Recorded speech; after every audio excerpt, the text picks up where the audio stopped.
This is the mighty Oba, Pat Freeman, the sports director for 1080 AM WFO, for our weekly Buffalo Bills sports update. Once again, we're going to finish our conversation from last week about the pitiful way the Buffalo Bills organization is being run. I believe that Ralph Wilson has just made such a mistake.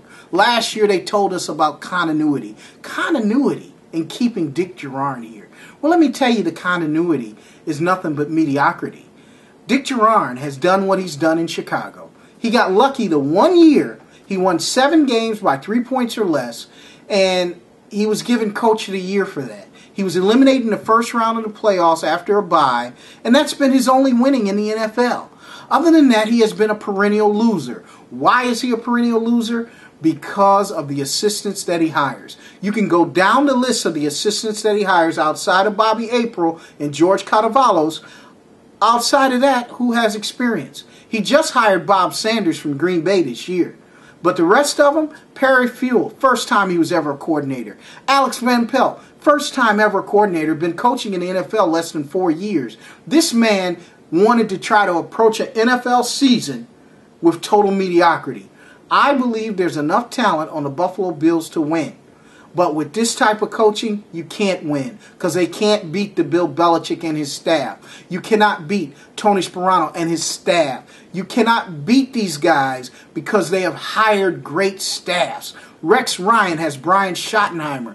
He's got great staff members on his coaching staff that outdo the Buffalo Bills each and every week. And unless the Bills play a team that they can catch off guard, they can't win. After the 4th game, remember, teams have book on you. And they have enough book on the Buffalo Bills to beat them each and every time. Ralph Wilson has allowed not only Dick Jauron to hire an inferior staff, but he kept the inferior staff of Tom Donahoe's scouting department in place. That includes Tom Modrak, that includes John Guy, that includes all of it because it is not spelled out to wins on the football field. You need a football guy here that understands personnel, understands talent, understands that he will not allow a coach to hire inferior assistant coaches. Russ Brandon doesn't understand that. He's a marketing guy.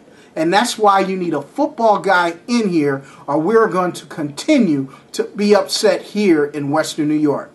I'm the Mighty Oba. We're going to see you next week. We've got to change how the Buffalo Bills are run. Continue to be upset and continue to let your voice be heard, because that's why Ralph Wilson will eventually change how this organization is run. I'm the Mighty Oba. We're going to see you next week.